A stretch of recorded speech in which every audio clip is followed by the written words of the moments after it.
Si tienen una Biblia, quiero que la abran conmigo en el libro de Filipenses. Es donde hemos estado ya esta semana número 5. Semana número 5 de esta serie. Y yo voy a usar mi Biblia de mentiritas para leer. Y así es que si tienen una Biblia, abran ahí por favor, porque voy a leer unos pasajes que no están en la pantalla. Así es que no les puedo mostrar esto, pero de esto vamos a hablar. Capítulo 1 de Filipenses en sus Biblias, por favor, rápidamente. Capítulo 1, versículo 11, versículo 12 y versículo número 13. Vean lo que dice aquí, perdón, empezando en el 9. Me voy a atrasar un poquito, empezando en el 9. Dice, esto es lo que pido en oración. Pablo hablando, esto es lo que pido en oración. Mi oración es que el amor de ustedes abunde cada vez más. Y mi oración es que este amor abunde o se manifieste en conocimiento, en palabras, que no sean ignorantes, que no anden errando, y la otra es que sea en buen juicio. Entonces, el amor manifestado en conocimiento, el amor manifestado en juicio. Desde la primera semana que iniciamos la serie, sentamos este principio y dijimos esto, y si pueden recordar esto, estoy tratando de hacer un resumen, es de que el amor que Dios nos ha dado, que hasta cierta manera es incondicional, o es accesible, o es global, dice Juan capítulo 3, versículo 16, porque de tal manera amó Dios, o sea, es algo que potencialmente incluye a todos. El requisito, y aquí es a donde voy, ese amor tiene en inglés decimos un catch, tiene algo que tiene que compensar, y es que dice todo aquel que cree en él. Entonces hay que creer para recibir el amor, ¿me explico? Entonces piensen de esa manera, porque está diciendo él, el amor de ustedes abunde cada vez más en conocimiento y en juicio. Entonces ese amor literalmente tiene restricciones. Entonces amor incondicional no implica, eso es lo que dijimos, no implica una relación incondicional. Amor incondicional, yo argumentaría, es una relación condicional. Alguien que se relaciona incondicionalmente es que no ama. Entonces la condición de ese amor es que tiene que haber condiciones en la relación. Versículo 10, para que disciernan lo que es mejor y sean puros e irreprochables para el día de Cristo. Entonces parte de ese amor que Dios nos ha dado y esas condiciones, está diciendo él, tiene que haber discernimiento. En lugar de discernimiento obviamente es no juicio, ser sensatos, sería la palabra, no tener sensatez, si dice aquí, sino que aprendamos a discernir lo que es mejor para que haya pureza y seamos irreprochables para aquel tiempo. Entonces Pablo lo que está diciendo es que amor incondicional se refleja en una relación condicional, y eso nos lleva a entender, porque aquí está Pablo hablando y desde el principio está hablando desde el encarcelamiento de él está encarcelado, es el hecho de que él le está alentando a la iglesia diciendo esto: yo estoy encarcelado, pero el evangelio no está encarcelado. El evangelio va a avanzar, está avanzando, no por mí, pero aún por mis limitaciones. Aún en medio de mis limitaciones Dios está moviendo. Entonces esas limitaciones que él está viviendo es el vehículo que Dios va a usar. Versículo 11, sean llenos del fruto de justicia que se produce por medio de Jesucristo. Y esta justicia, o esto que Cristo nos ha dado que es su justicia, dice, es para la gloria y la alabanza de ¿quién? No de la iglesia, no de nosotros, sino de ¿quién? De Dios. Entonces, lo que él nos va a enseñar o nos ha enseñado es que ahora que estoy encarcelado y que estoy limitado, el evangelio no lo está. Por lo tanto, él llega a un tipo de conclusión que lo hemos leído ya por algunas semanas, donde dice él, por lo tanto, como yo estoy encarcelado, el evangelio no, por eso es que para mí el vivir es Cristo y el morir es ganancia. Entonces a él le cambia completamente la perspectiva de la vida, y su cambio de perspectiva es que él constantemente en medio de sus limitaciones está demostrando o está manifestando la perspectiva de Cristo, donde él concluye y dice, para mí la vida no es un mejoramiento de condiciones, para mí la vida no es la libertad que los judíos requieren o necesitan, para mí la vida no es simplemente que nos llevemos bien y que no haya problemas o que sane la situación, todo es importante y ojalá suceda, pero él está diciendo, para mí la vida es una persona. Es una manera de pensar, es una manera de sentir, es una manera de hablar, es una manera de reaccionar a las cosas, y eso se llama Cristo. Para mí el vivir es Cristo, y por lo tanto, dice él, concluye esto: ok, en medio de mis limitaciones como encarcelamiento, en medio de mis limitaciones en el hecho de que estoy consciente de que el amor tiene que ser manifestado en una relación condicional, es que cuando la muerte se haga presente, la muerte lo que me va a hacer, no solamente en vida, la vida es una persona, pero la muerte lo que hace es que ahora es una relación completa y sin límites con tal persona. Entonces para mí el vivir es Cristo, y el morir ¿qué es? Es estar con Cristo sin limitaciones. Concluimos la semana pasada, después de hablar de estos principios, y aquí como terminamos, dice Pablo, si para mí el vivir es Cristo, implica que tengo que quedarme en la tierra, y hablábamos de esto, que hay una disyuntiva, le está batallando, me quedo, me voy, pero si me quedo, la palabra que él usa en inglés es la palabra boasting, que implica de que voy a gloriarme en la gloria de Cristo, de que mi estancia en la tierra, el propósito es que la gloria de Cristo, la presencia de Cristo sea manifiesta en mi vida. Es lo que está diciendo él, lo dijo la semana pasada. Entonces, mientras estoy en la tierra, el propósito es exaltar a Cristo. Que eso implica, y aquí es donde es el reto para todos, eso implica que si Cristo es exaltado, yo soy, ¿qué cosa? ¿Sí ven la diferencia? En otras palabras, lo que no existe en la Biblia es exaltación de Cristo y a la misma vez o simultáneamente exaltación de mi persona.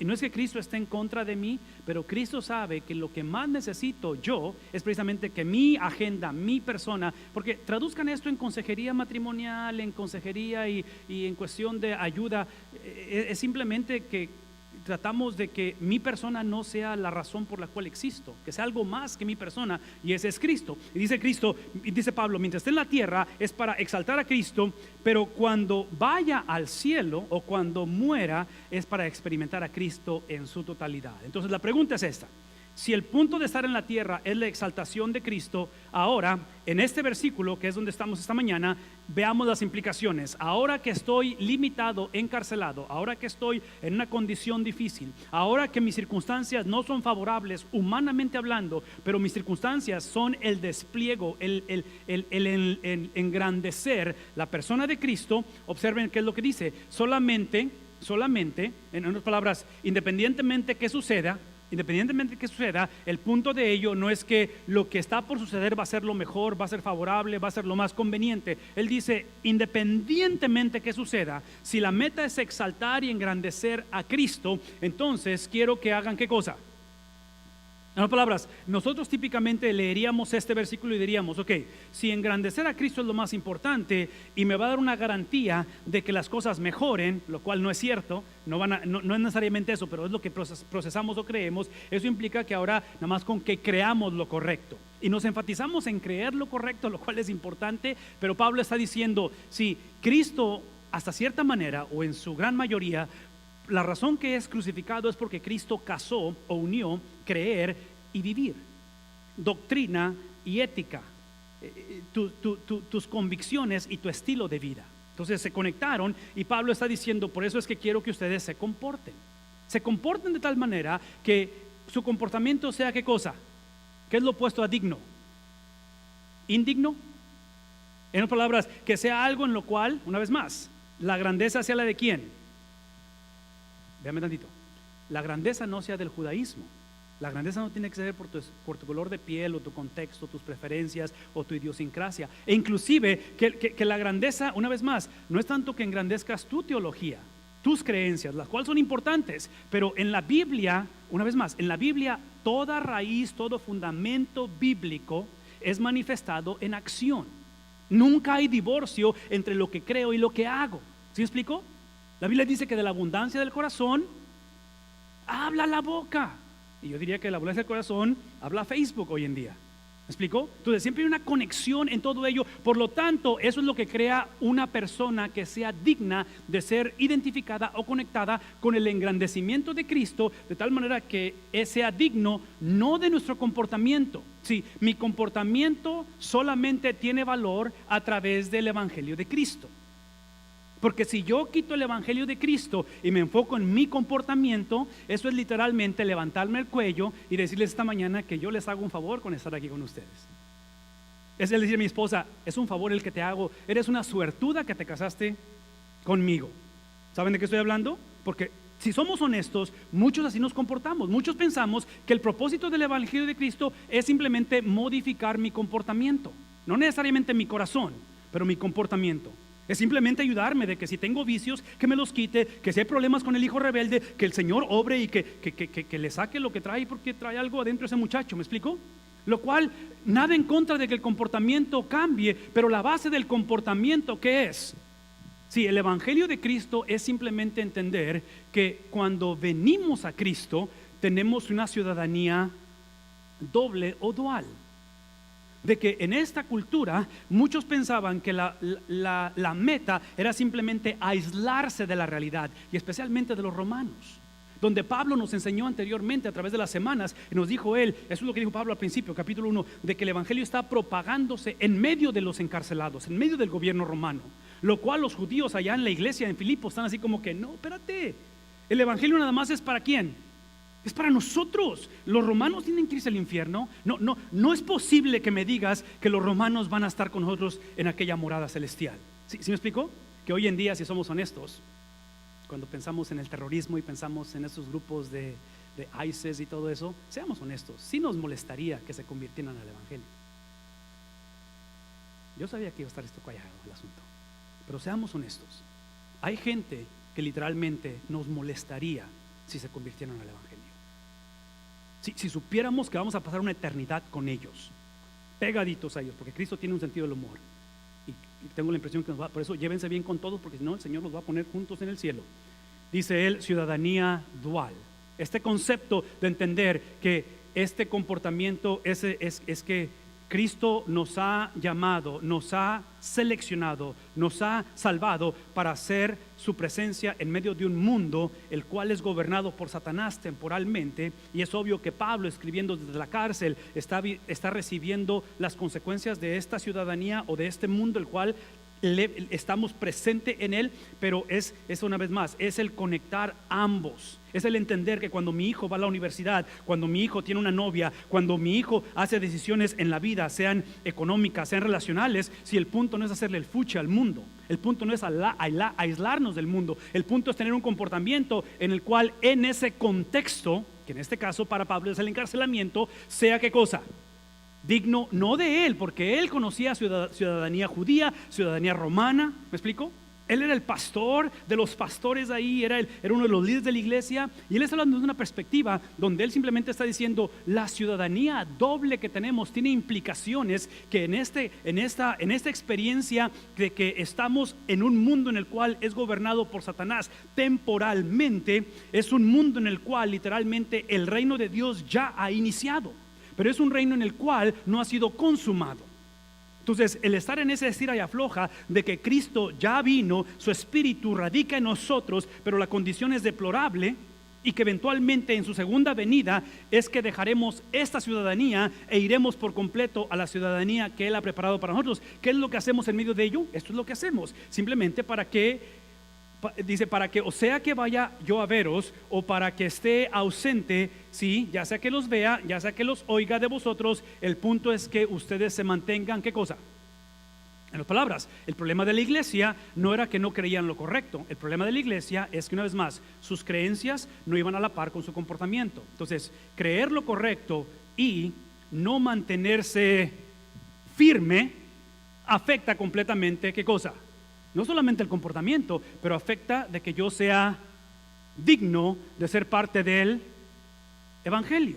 Entonces había hombres y mujeres en la iglesia que, ya sea porque Pablo no estaba o cuando Pablo regresara o por diferentes circunstancias, estaban literalmente perdiendo su firmeza en el Señor. Lo hermoso del evangelio es esto, y eso es lo que yo quiero que escuchemos y quiero que pensemos por algunos momentos. Es que esta firmeza del evangelio no es la firmeza que yo simplemente tengo por ser una persona de tenacidad, de experiencia, porque quién fue mi abuelito, porque, si me explico, sacar mis credenciales, mis charolas, como si fuéramos a entrar en un escenario de un crimen y saca la charola el detective, ¿sí? Es entender que es una posición que tengo en quién, es en Cristo.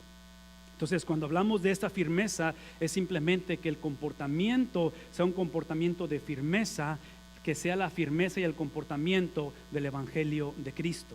Porque ser parte de dos ciudadanías es simplemente ser, Pablo lo dice en Corintios, ser el aroma, ser una carta abierta, ser la presencia de ¿quién? No de una mejor versión mía. Si el punto aquí no es que yo me convierto en una persona de más firmeza, de más de una tenacidad y de que yo puedo y de que a mí nadie me va a vencer. Aquí el punto es de que literalmente las circunstancias de Pablo son deplorables. La situación de Pablo no va a mejorar, pero en medio de ellos lo que Pablo va a desplegar es la firmeza no de él, la firmeza de ¿quién?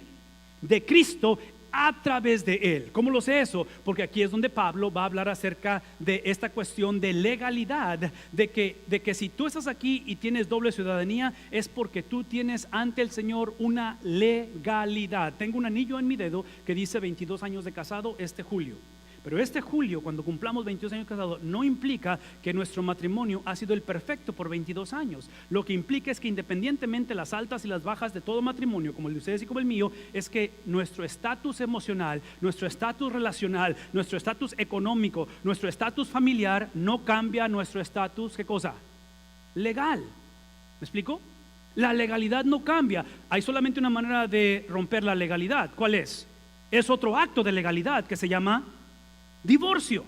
Entonces, el hecho de que tengamos altos y bajos en el matrimonio, en la relación con los hijos, no se rompe la legalidad. Y Pablo está diciendo, cuando hablamos de firmeza, estamos hablando no de una vida perfecta, no de una vida sin problemas, e inclusive no de una vida sin pecado. Estamos hablando de una vida que mantiene una firmeza hacia el corazón de Dios en santificación. De que la legalidad de tu vida está basada en que legalmente tú entregaste, y si no lo has hecho, espero que lo hagas, tú has entregado tu pecado a Cristo. Y eso es lo que Cristo requiere, o el Padre requiere, que el Hijo vaya a una cruz. Y en esa cruz Él absorba la maldad del hombre. Lo interesante de esto, y esto es lo que me fascina y me lleva a pensar y a soñar cosas que digo yo, es increíble la palabra de Dios. De que cuando yo veo a Abraham en el capítulo 15 de Génesis, miles de años antes de que Cristo viniera, la manera en que Abraham es literalmente hecho justo delante de Dios. Porque dice la Biblia que Abraham le creyó a Dios y le fue contado como justicia. Es que Abraham, escuchen eso, Abraham está depositando su pecado y su maldad en Cristo que viene en el futuro. Nosotros depositamos nuestro pecado, nuestra maldad en Cristo que ya vino en el pasado. ¿Cuál es el punto? El punto no es la maldad del hombre, el punto no es el pecado del hombre, el punto es ¿quién? El punto es el sacrificio de Cristo.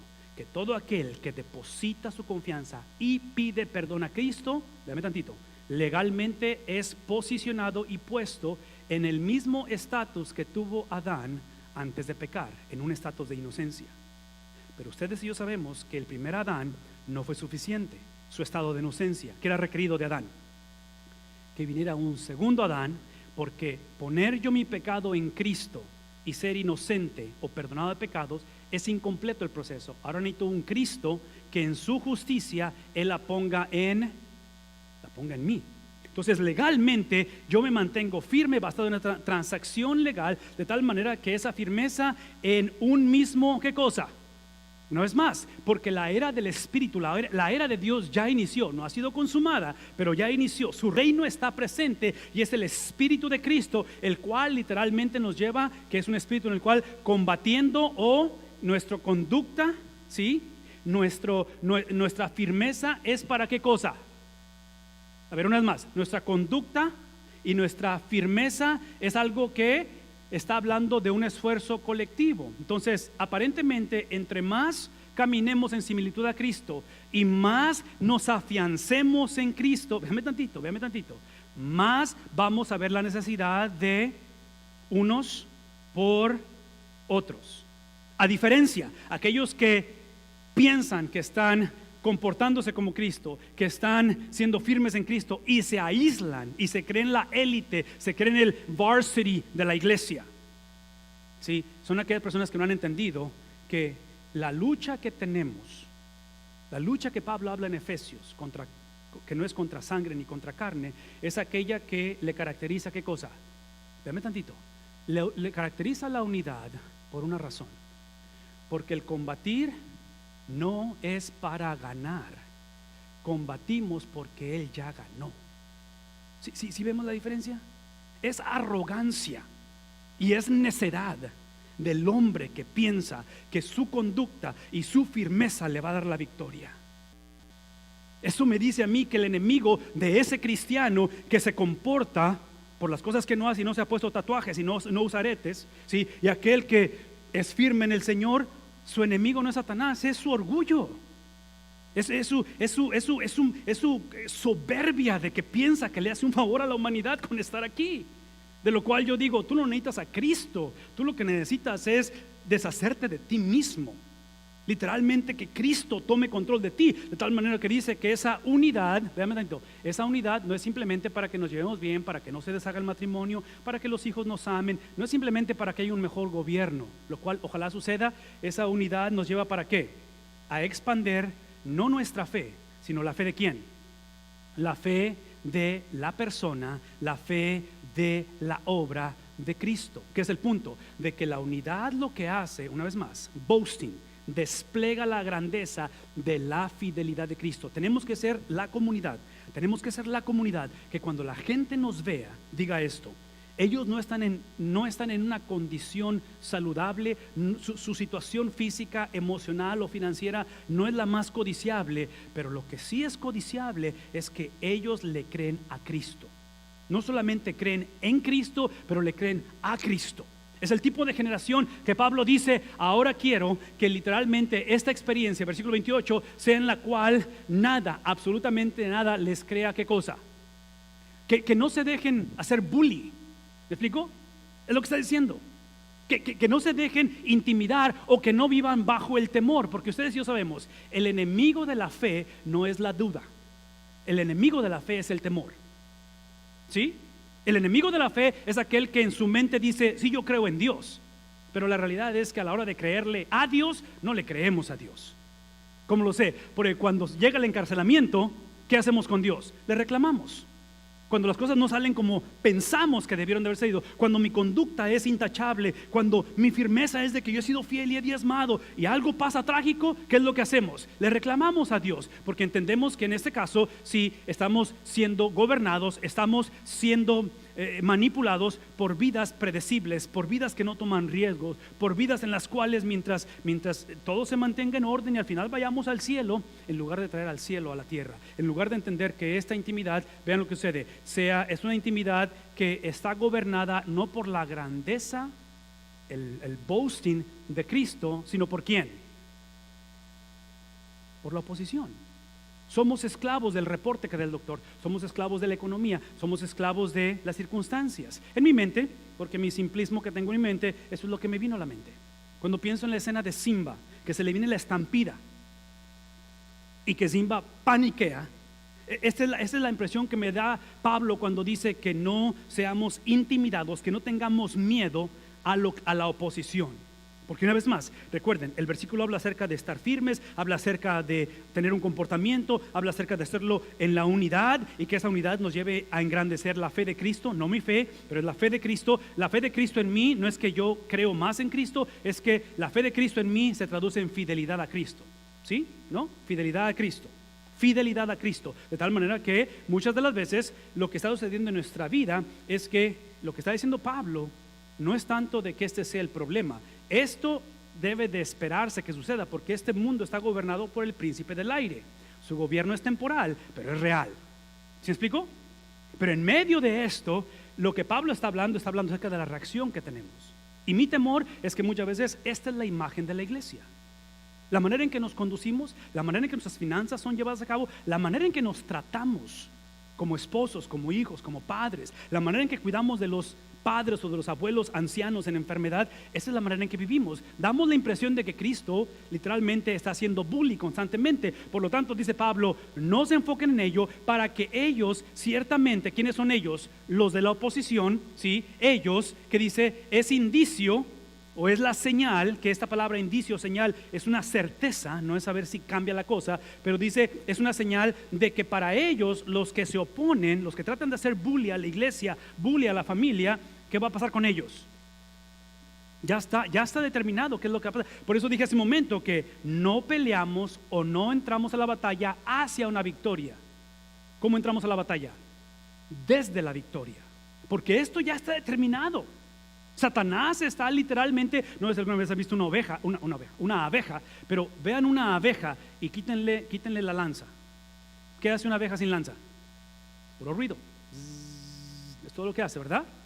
Pero si ustedes agarran la abeja y la ponen en su mano, no les puede hacer nada. Como quiera, ahí anda y te pone nervioso, tal vez no lo agarraríamos, ¿verdad? Pero imagínense que eso es Satanás. Satanás es como una abeja sin lanza.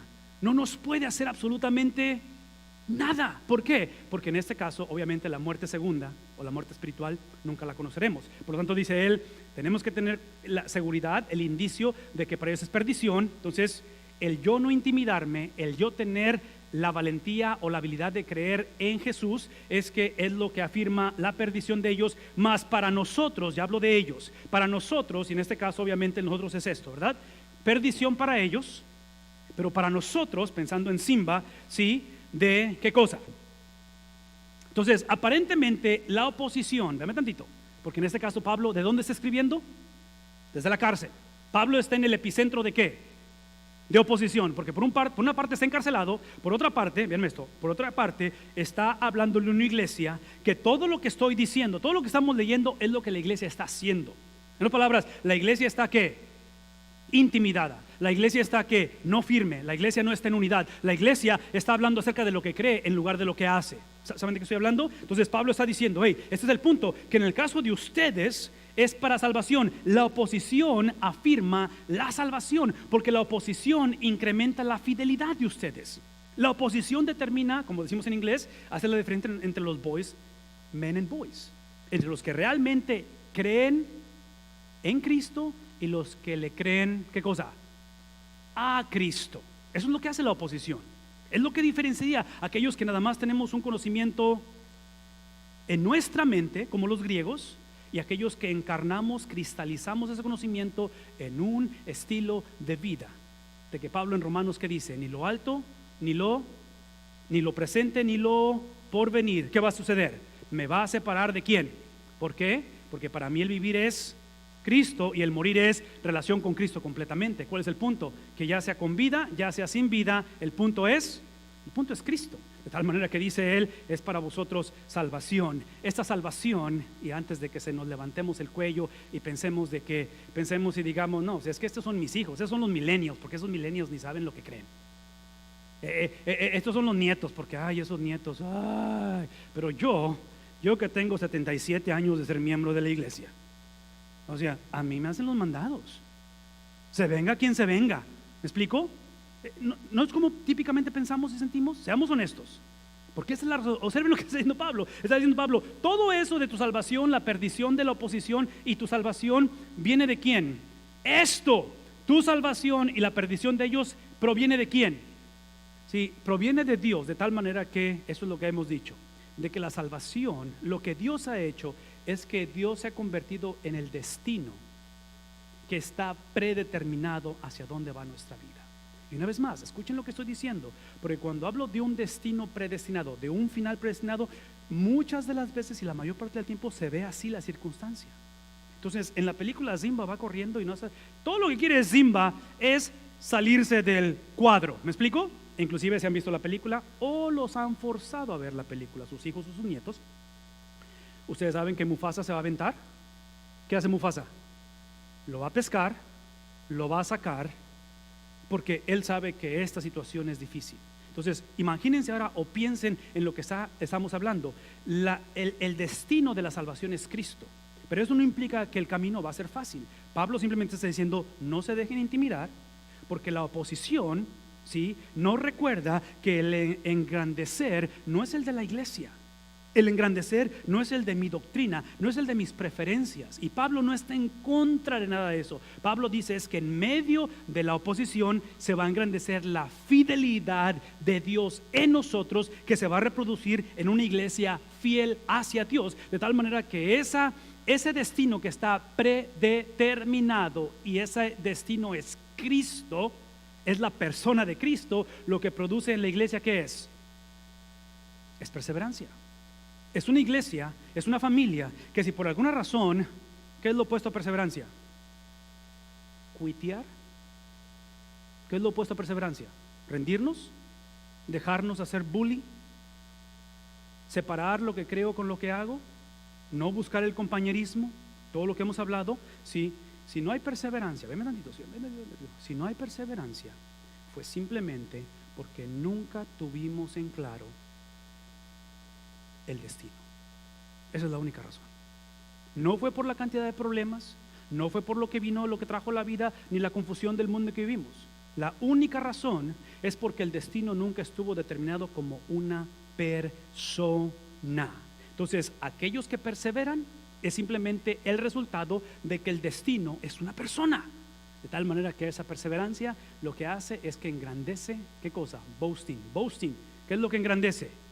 No la perseverancia de la iglesia. ¿Qué es lo que engrandece? No la perseverancia de Pablo, no el cambio de las situaciones, no engrandece la perdición de la oposición. ¿Qué es lo que engrandece? Engrandece al Dios que en su soberanía y en su misericordia, desde antes de la fundación del mundo, decidió preservar. ¿Cómo lo sé? Porque un viernes fue Cristo crucificado y fue Cristo puesto en un sepulcro. Y el domingo, ¿qué es lo que Dios hizo? Lo preservó. Estando muerto, humanamente hablando, pidió el ser preservado. Cuando estás muerto, ¿no es cierto? Pero en su misericordia, en su soberanía, en sus designios, esta palabra escríbanla o háganla Google después, en la providencia de Dios. Ese domingo en la mañana, ese domingo, algo nunca antes visto sucedió. ¿Será posible que esta mañana es la mañana en la cual vemos la exaltación de Cristo porque Él decide preservarnos? Porque a vosotros os es concedido, a vosotros es dado. Si esto es cierto, eso es lo que implica, que se les ha dado a causa de Cristo. ¿Qué cosa? Bueno, en mi mente otra vez pensé en este señor, que es una persona con un talento increíble, Michael Jordan. Y Michael Jordan, sus dos hijos, que son los mayores, también juegan básquetbol.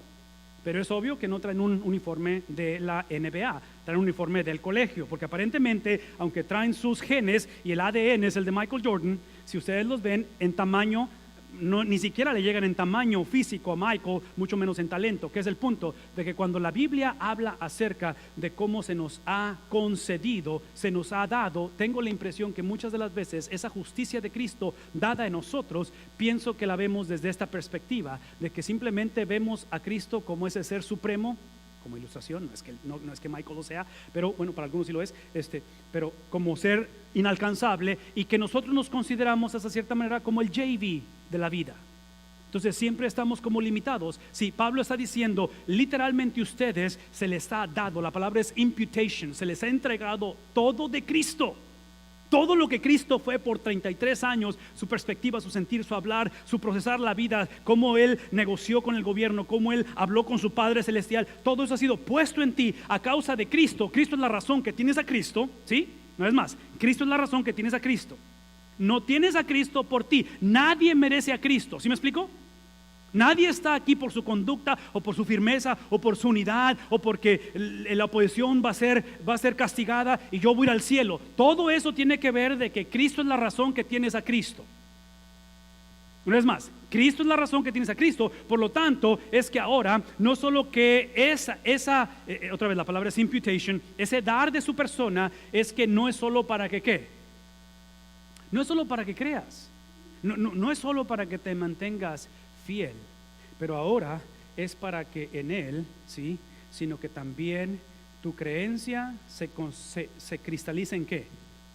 En padecimiento. El creer en Él es no solamente por Él, pero es también para Él. Yo no sé si ustedes han visto este personaje anteriormente. ¿Saben de quién estoy hablando?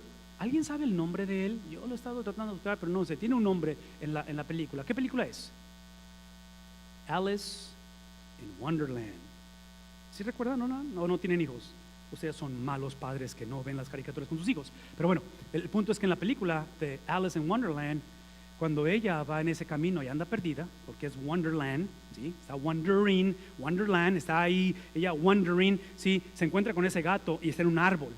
Y el diálogo va de esta manera. Cuando se aparece, ella se le aparece una encrucijada y le pregunta al gato, ¿cuál camino debo de tomar?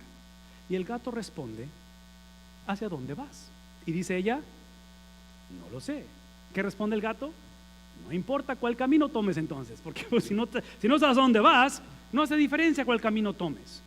Esa es la impresión que muchas veces el cristianismo tiene, trágicamente, de tal manera que se nos ha olvidado que nuestra fidelidad a Cristo, nuestra fe en fidelidad es para madurez, para crecer en similitud ¿a quién? ¿A quién? a Cristo. Entonces, esta mañana, muchos estamos en una encrucijada emocional, espiritual, familiar. Y la tragedia no es la encrucijada, esa no es la tragedia, aunque lo es. Y yo sé que muchos vienen a un lugar como este con un montón de problemas, dudas. Nuestros hijos, a lo mejor sexualmente, en su sexualidad, en sus ideologías, están en una encrucijada y están preguntando: ¿hacia dónde voy? ¿Cuál es el problema de que están preguntando hacia dónde voy? De que no saben cuál es el destino. El destino, el propósito, la razón es unirnos a Cristo. Filipenses capítulo 3, Pablo dice: para mí el ser hebreo de hebreos, el ser de la tribu de Benjamín, el ser circuncidado en el 8º día, el ser, ¿me explico? Todo lo que Pablo habla de su resumen o su charola, dice Pablo, lo considero ¿por qué? Por basura, por unirme a Cristo. ¿En qué? No en su oratoria, no en su teología, no en su manera de él de que resucitó gente de entre los muertos y de que caminó en el agua, su popularidad. Unirme a Cristo, ¿en qué cosa? Entonces, cuando la meta es Cristo, cuando el propósito de estar en esta vida y que para mí el vivir es Cristo, es que mientras yo esté en esta vida, mi propósito es boasting, engrandecer, ¿qué cosa? Simplemente a Cristo en mí, y viendo la trayectoria de Cristo, escuchando el testimonio de hombres y mujeres que caminaron con Cristo o que le creyeron a Cristo. Aparentemente, entre más encarcelas a Pablo, entre más sufrimiento le pones a él, más incrementas su fidelidad a Cristo. Entonces, ¿será posible que esta mañana la invitación no es tanto de que el padecimiento desaparezca? Pero ustedes y yo sabemos, porque vivimos en un mundo en el cual Satanás gobierna temporalmente. ¿Será posible que esta mañana la oración simplemente sea el tener como entendimiento de que teniendo qué cosa? De que como iglesia, como familia nos una, no simplemente la simpatía, nuestras doctrinas, nuestro trasfondo, el idioma, pero nos una los padecimientos, que tenemos las mismas cicatrices por nuestra fidelidad a Cristo. De que somos la generación que cuando nuestros hijos vean en nuestra vida, es que sea algo que han visto en quién, en nosotros. Que cuando nos vieron ver la oposición, vieron esa manifestación de Cristo. Que cuando nos vieron pasar el sufrimiento y lo nunca antes esperado, cuando mi hijo tenga 40 años, 60 años, cuando los hijos de mis hijos escuchen y vean la trayectoria del mundo en que vivimos, sea la oportunidad para engrandecer, boasting, a Cristo resucitado en medio de una generación que nos una el padecimiento de Cristo.